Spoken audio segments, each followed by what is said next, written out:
Saludos amigos de Contrapunto. Hoy tenemos la oportunidad de entrevistar al politólogo, al académico, al escritor Óscar Martínez Peñate, eh, conocedor ampliamente de la situación que está viviendo El Salvador en estos momentos.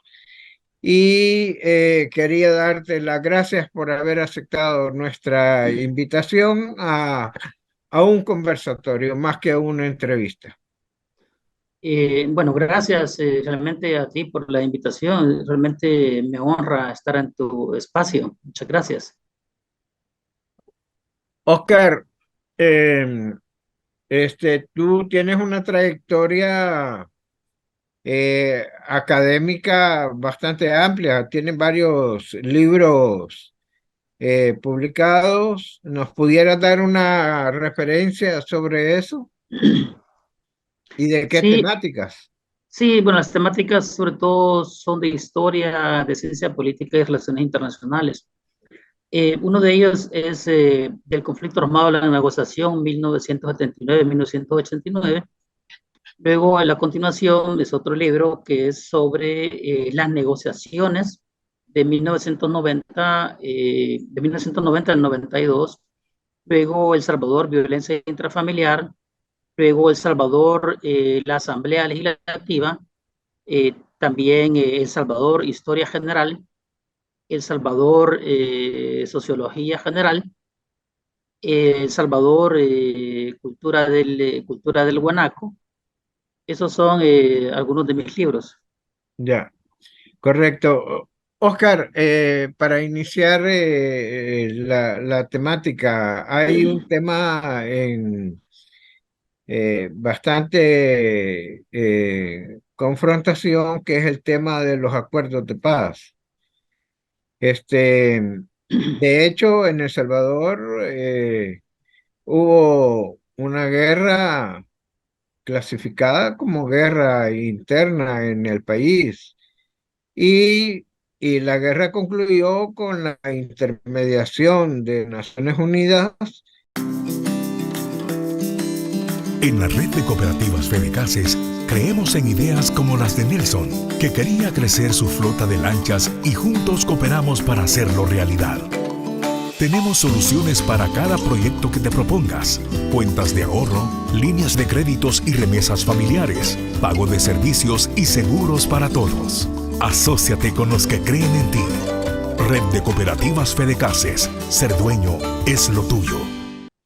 Que, ¿Por qué existe tanto dilema de que si fue guerra o no fue guerra, o si fue acuerdo entre las partes y después terminaron también un acuerdo entre las partes? Pero en realidad, ¿cómo tú lo ves el conflicto, ya que has escrito sobre eso? Realmente el conflicto armado fue una reacción que se dio pues como respuesta de la población a la dictadura militar que había en aquella época, que era violadora de los derechos humanos, donde la oposición era perseguida, torturada, secuestrada, exiliada, etcétera. No había ese tipo de libertades civiles, políticos, culturales, bueno, ni sociales. Entonces fue toda una generación que se metió de buena fe, y que luchó contra esa dictadura. Es decir, fue una gesta histórica, heroica, de toda una juventud que ofrendó pues sus mejores años, ofrendó su vida y otros parte de sus extremidades, de su cuerpo. Fue una guerra realmente de verdad. Y el acuerdo de paz pues fue un acuerdo político que se tomó con la participación de las Naciones Unidas, pero ahí tuvo una participación directa en esa época Gorbachev y Ronald Reagan, donde ellos obligaron a las partes a que se sentaran y negociaran, porque ya no tenía sentido. Los enemigos históricos de la Guerra Fría ya eran amigos, eran, bueno, hasta fraternos en ese momento se consideraban, ¿verdad? Y el contexto, y el conflicto armado se dio en el contexto de la Guerra Fría. Así es que la participación de las Naciones Unidas fue trascendental pero hay que decirlo, y todavía no está escrito todavía, a pesar de que ha habido mucha tinta sobre este tema, es que las Naciones Unidas sobrepasó el rol de mediador que está consagrada en la Carta de las Naciones Unidas, que es el acercamiento a las partes. Las Naciones Unidas realmente fue una tercera parte, porque realmente obligó tanto al FMLN como a la Fuerza Armada y Arena en aquella época a negociar y le daban temas para negociarlo. Si las partes no se ponían de acuerdo, entonces eran las Naciones Unidas las que presentaba la propuesta y los dos estaban obligados pues a aceptarlo. Porque imagínate, bueno, tú y yo somos de la misma época. ¿Te imaginas discutiendo a Chafi Handel con Chato Vargas, verdad? Es decir, todavía estuviéramos en la discusión del acuerdo de paz. Y Claro. entonces, Oscar, el resultado de esa negociación es lo que más conflicto trae, porque hay gente que decía que el documento el documento de Chapultepec era una, una especie de refundación o un documento que iba a servir para la refundación de un nuevo El Salvador. Y resulta que muchas de las cosas que estaban escritas ahí no se cumplieron, y eso es lo que le hace decir a uno a unos que eh, el acuerdo de paz fue una farsa. no, no, el acuerdo de paz no fue una farsa. Ya te voy a explicar por qué se considera farsa. No fue una farsa, fue ese documento, era para iniciar un proceso de democratización aquí en El Salvador, o en palabras tuyas, para refundar El Salvador. Eh, Eso es lo que creaba las condiciones y es técnicamente bien elaborado.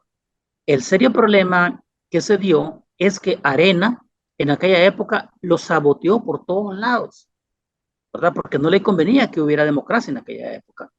Por el otro, el FMLN se interesó más por convertirse en partido político y por ganar puestos de elección popular. Ese era realmente su gran interés, y los comandantes pues y los mandos medios se convirtieron pues en activistas políticos, luego pasaron a ser diputados, o sea, alcaldes, etcétera. Entonces a ninguno de los dos les convino, ¿no?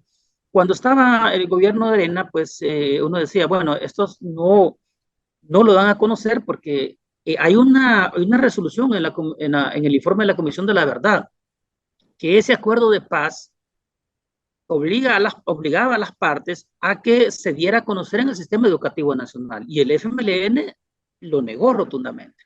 Pero uno decía, bueno, es Arena y no quieren que se den cuenta de las masacres, de esa humanidad, etcétera, etcétera. Pero el problema es que llega el FMLN y es exactamente lo mismo, se mantiene oculto. Entonces, ¿qué sucede, Juan José?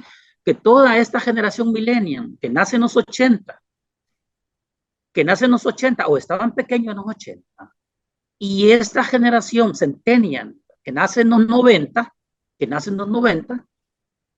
realmente no conocieron la historia del país, ignoran lo que sucedió, ¿verdad? Y así mismo el texto y el interés y el espíritu y la letra del acuerdo, el acuerdo de paz. Ahora, entonces por eso se dice que el acuerdo de paz no sirvió de nada, pero el asunto es que lo que no sirvió o lo que no tuvieron fue voluntad política, tanto Arena como del FMLN, para hacerlo cumplir. Entonces, por eso es que nosotros vemos ahora la juventud que dice que fue una guerra que no existió, no, si los muertos hubo, sufrimiento hubo, dolor, claro que existió. Eran noches de zozobra de la población, de que fueras ser víctima, sacado de la casa por un escuadrón de la muerte, etcétera.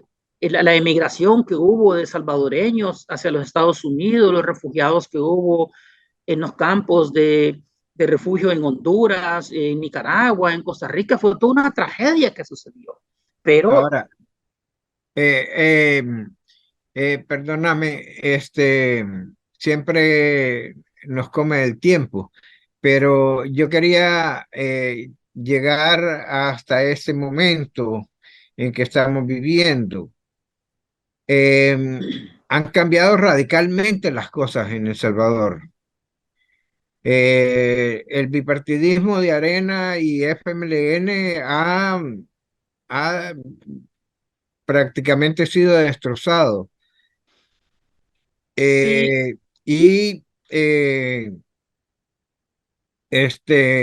reciente hubo una encuesta donde le da unos valores al nuevo eh, gobierno, al nuevo presidente, al nuevo Estado, que nunca había tenido antes El Salvador. ¿Nos podés hablar de esa con, mu situación? con mucho gusto, solo voy a hacer una vinculación.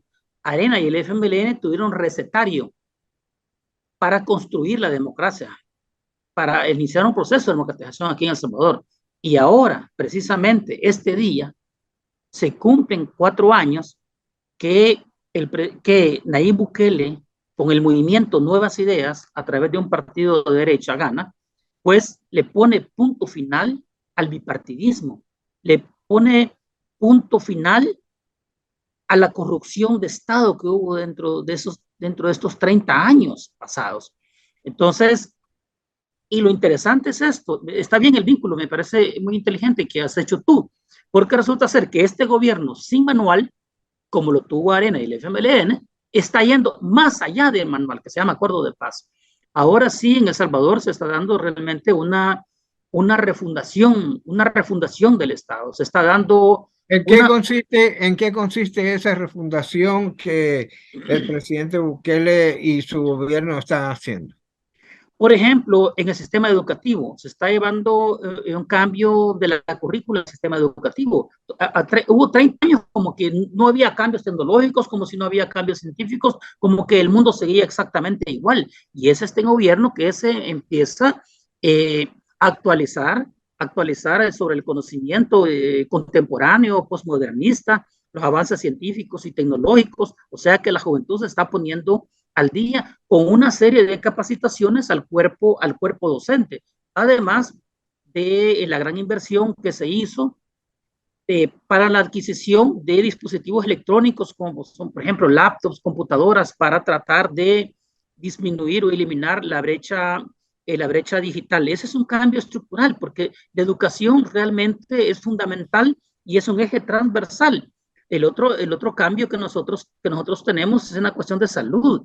Es decir, si aquí hace más de 4 años las emergencias se atendían en el piso, bueno, parece ser absurdo o mentira lo que estoy diciendo, pero tú, al igual que muchos salvadoreños, saben perfectamente muy bien que así sucedía. O sea, los pacientes estaban en el suelo, en camas roídas, o sea, todo el sistema de salud estartalado. ¿Y qué sucedió ahora? Que tenemos un sistema de salud, ¿verdad? Que se ha modernizado, que no es el mejor, que falta modernizarlo, sí, y se sentó precedentes, pues, en la pandemia, ¿no? Yo mencionaba hoy en un programa que vinieron unos españoles, unos médicos españoles aquí durante la pandemia y cuando encontraron el hospital, El Salvador, con toda la tecnología de punta y toda esa infraestructura, dijeron, allá en España hubiéramos querido un hospital como ese. También tenemos el tema de la energía. Este país era importador de energía. Y resulta ser que ahora con la matriz energética, la diversificación, resulta ser que ahora, ahora se exporta energía y hubo un ingreso de alrededor de 33 millones de dólares. Así lo tenemos. También otros cambios que se han dado ha sido el cambio de las pensiones aquí en El Salvador, que ha sido una bandera, pues, que fue enarbolada por muchas décadas en este país y pensaba que no se iban a mejorar las pensiones y hubo una mejora que tal vez no es lo que nosotros desearíamos, porque hay personas que dicen, bueno, de pensión quiero el 100%, pero eso en ningún país te lo dan. ¿Me explico? ¿Sabes qué significa ser dueño? Es ser propietario de tu vida, de tus aspiraciones, de tus proyectos, de tu futuro. Es ser administrador de la más cariñosa empresa, tu familia. Ser dueño es superarse y hacer que otros se superen. Es abrir una puerta con mucha ilusión y en ese camino asociarse con otros dueños para cooperar y crecer juntos y demostrarte a ti mismo que tienes el valor de ser dueño. Por eso en la red de cooperativas Fedecases creemos en asociarnos con dueños de sus vidas como tú, ofreciéndote un sistema financiero ético que respeta tus derechos y participación con transparencia para ofrecerte créditos, ahorros, tarjetas de crédito y débito, remesas familiares, pagos de servicios y seguros, diseñados para sacar adelante tus proyectos y tus anhelos. Asóciate con nosotros y sigamos juntos el camino, porque ser dueño es lo tuyo. Red de Cooperativas Fedecases. Así es que Oscar, quería dejar para el final el tema de seguridad, porque yo creo que es el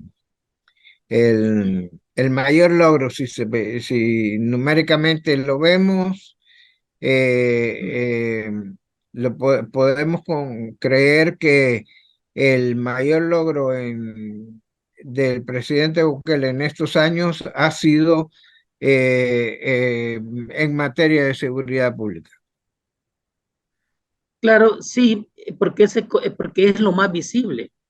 Es lo más visible. Acuérdate que El Salvador fue uno de los países más violentos del mundo. Incluso hubo momentos que estaba encabezando la lista de países más violentos, del número uno, incluso cuando países habían en guerra. Entonces, ¿cómo se explica? O sea, es que aquí es una cuestión bien interesante, ¿no? Porque desde el punto de vista teórico, desde el punto de vista académico, desde el punto de vista histórico, realmente es un cambio vertiginoso que hubo en menos de 3 años, es decir, de estar en un país controlado, el 80% por las pandillas controlaban el territorio de este país, tenían más y mejor control que la institucionalidad del Estado.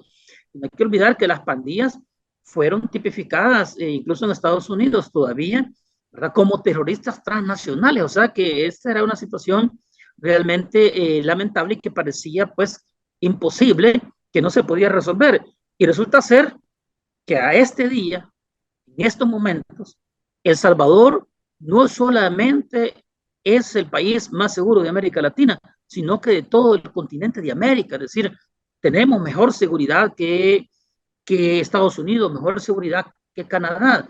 Es decir, por ejemplo, los ticos, que siempre fueron ejemplo, resulta ser que ahora pues tienen una delincuencia que va creciendo. Es decir, tienen el 12.6% de homicidios per cápita y El Salvador no llega ni siquiera a 2.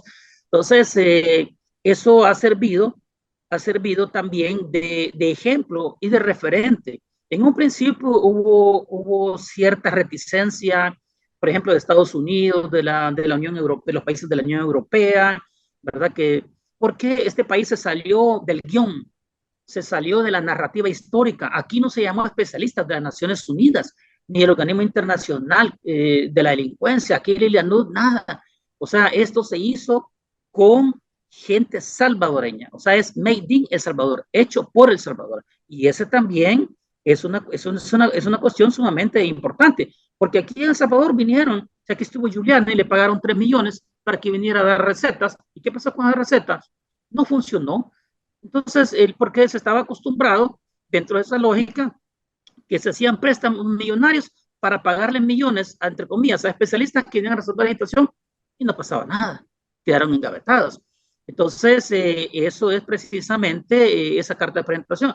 Y fíjate qué cosa más interesante, porque varios países, incluso en América Latina, condenaron el plan control territorial y han dado marcha atrás, ¿verdad? Están aplicando o tratando de aplicar este modelo y vienen países de otros continentes a ver cuál es el secreto, en qué consiste. Bueno, lo último que que podemos mencionar, por ejemplo, que los Estados Unidos reunieron a 500 especialistas contra terrorismo, invitaron a El Salvador a dar cátedra en qué consistía el éxito de la estrategia del plan control territorial.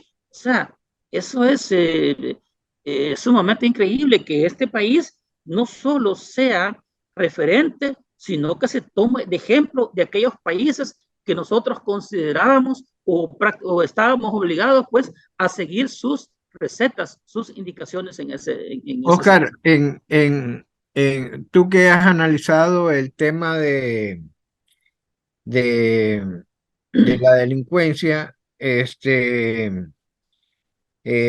hay más de 60.000 prisioneros.